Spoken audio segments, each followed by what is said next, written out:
One of the things, let's talk about the voice now and how we use the voice. Voice is really important because it's a tool that we use to express the point of view, what we say to a group of people, and we've got to make sure the voice, we maximise on our vocal delivery. We call it vocal delivery, or vocal image we can call it.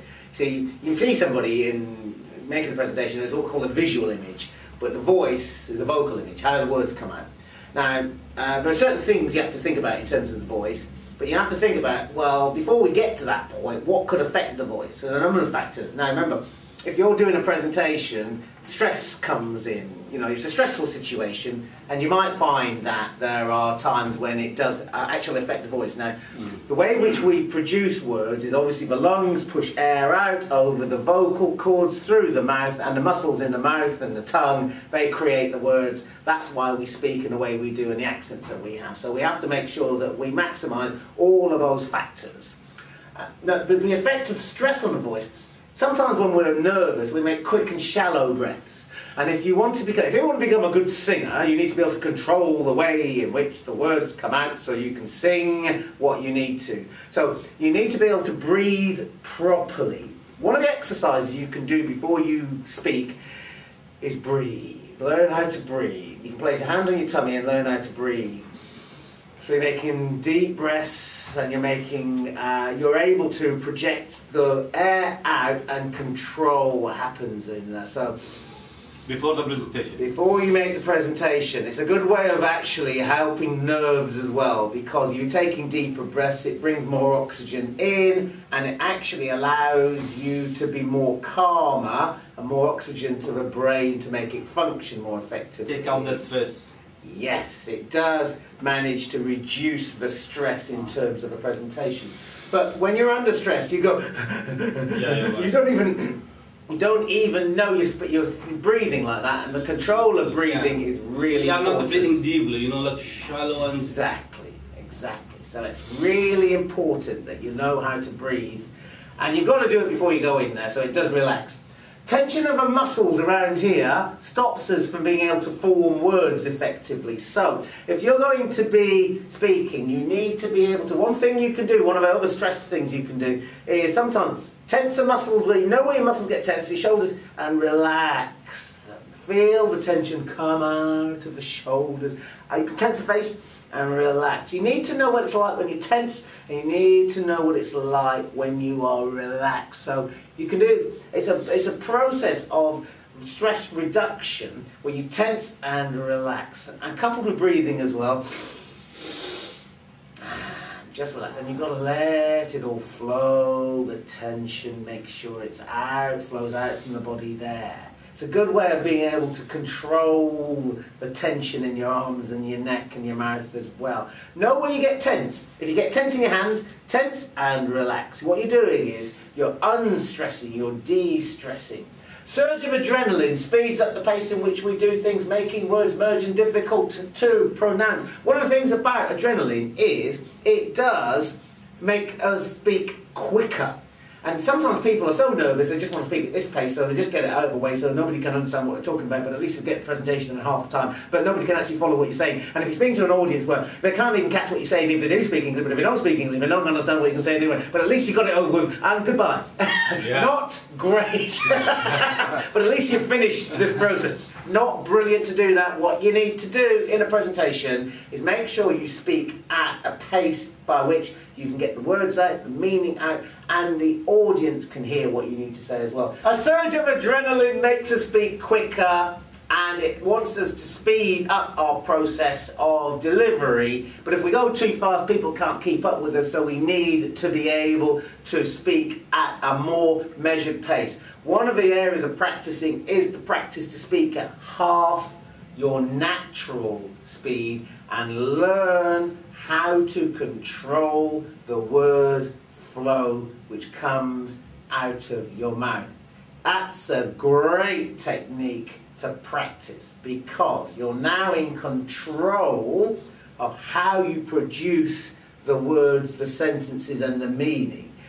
In a presentation you can speak like that for a short period of time.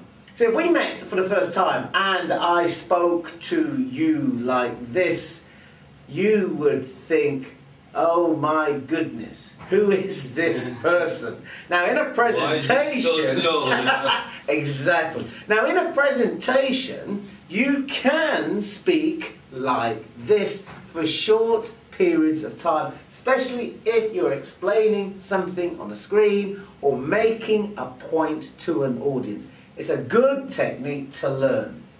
The last part is a dry mouth. Now stress affects, one of the things that stress does, the body changes its functions. And one of the biggest energy sources in the body is digestion.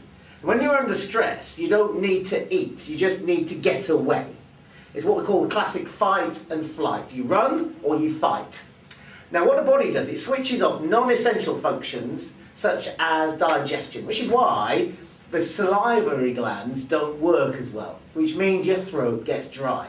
We always say have a little glass of water before you start, just to wet the back of your mouth. Lubricate me. Exactly, so that you're not going to be speaking like this. Not good to do that. It also, that's one of the main reasons why sometimes people get Good hot. to have it, near you, huh? Oh yes, absolutely. So that you're able to at least have a little sip of water. And you can do that at times, but a good little sip before you start off wets the back of your throat, makes you be able to speak more effectively. Now that's how stress affects the body, but you've got to be able to know that. But obviously there are techniques to help with the nerves and things like that with this, and that's one of the things that you can do. But you've got to be able to make sure your voice is working at its maximum. And there's 5 areas you need to think about in your voice. Your pitch, your pace, your volume, your emphasis and your pausing. The pitch is a natural musical note of your voice. It could be a low pitch, like do, re, mi, fa, sol, la, ti, do. Now, an interesting voice will have what we call pitch variations. You may start with one word low and end at high. Good morning. Good afternoon. Now that's why you're using a variation of pitch to make a point. Now, one thing about pitch is you can make a voice really interesting if you work on your pitch. A lower pitch voice has authority, has gravitas. People will follow a low pitch voice. A lot of newsreaders have low pitch voices and that gives them authority. But a higher pitch voice has more energy and enthusiasm. And you need at times to have a combination. Now, if your pitch is at one level, despite your pace as well, pace has got to vary as well, but it's got to be at a pace which the audience can hear what you're saying. So too fast is too fast, can't catch what you're saying. Too slow becomes a bit like this continuous communication. People tune out because there's nothing by which the up and down of pitch and pace keeps people interested in the voice. So working on the voice is really important. A point I made earlier about speaking at half your natural.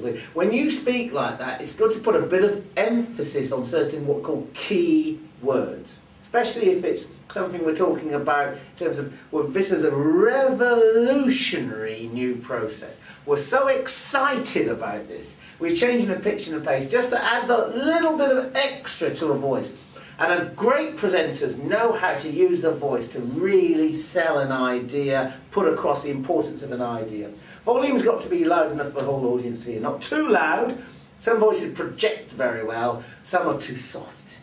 What you need to do is make sure that you speak appropriately to the group. My tip is always speak behind the heads of everybody in the room in a small group. So you're just speaking there. So it will vary a little bit in volume there and slightly softer here. In a large group, you need to make sure that you do project. But if you've got audio-visual equipment, that usually takes care of that so people can hear you.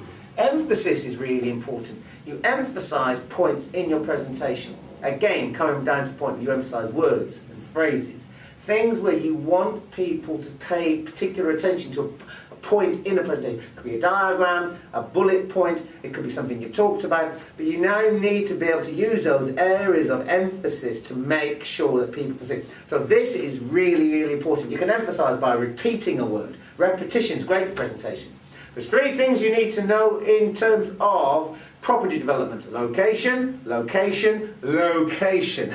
Now, repetition isn't a bad thing to do, but again, what you're doing is you're making that emphasise. Whenever you can emphasise them, yeah, you really do. Certain things, if you remember, what I said yesterday, if you want somebody to remember something, you've got to make them remember. And the voice, and the way you use the voice, and the words you use can actually help with that.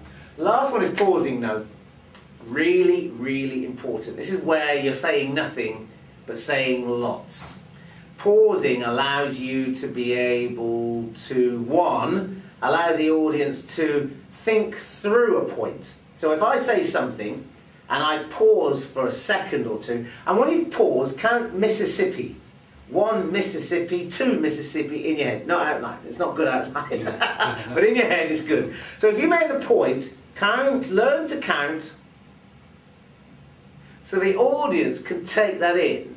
They can reflect upon and absorb. Now, again, this is good if you're speaking to English, an audience where it's a technical subject, or English isn't the first language for a number of the delegates, because they've got to translate it into their own language, make sense of it, and that sort of thing. So sometimes you need to give them just a little tiny bit longer between making key points so that people can take it on board, so they can reflect upon it. Great speakers know the value of pausing for real emphasis. It's almost like making a really good point. And if you, I'll tell you what, really, really accomplished speakers can make a point and pause just to the point where it becomes noticeable. That people there can say, why are we stopping here? And where are we going? Now, it takes real courage to do something like that. Yeah. Some people develop that sort of presentation style, where it is more pausey, as we call it, but it is quite impactful if you develop that. Now, it doesn't work for everybody. It doesn't work for every tone of voice or type of delivery, but it is worth doing. And on a simple thing, when you make a bullet point, pause at the end of it, especially if you make that point. If you have a key message, make sure to give the audience at least 2 Mississippis or 2 seconds to take on board what you said. And that's a great way of using the voice to be able to get the message across. Your voice, I like the voice to be like, the words that you use, research has shown words count for about 7% of your overall message. The voice, 38%, nearly 40%. It's like the voice are carrying the words. The voice are the wings that carry the words to the audience. The better the wings, the better the voice, the better the way in which the words are carried to the audience. So that's an area which all presenters should learn to present and practice using the voice.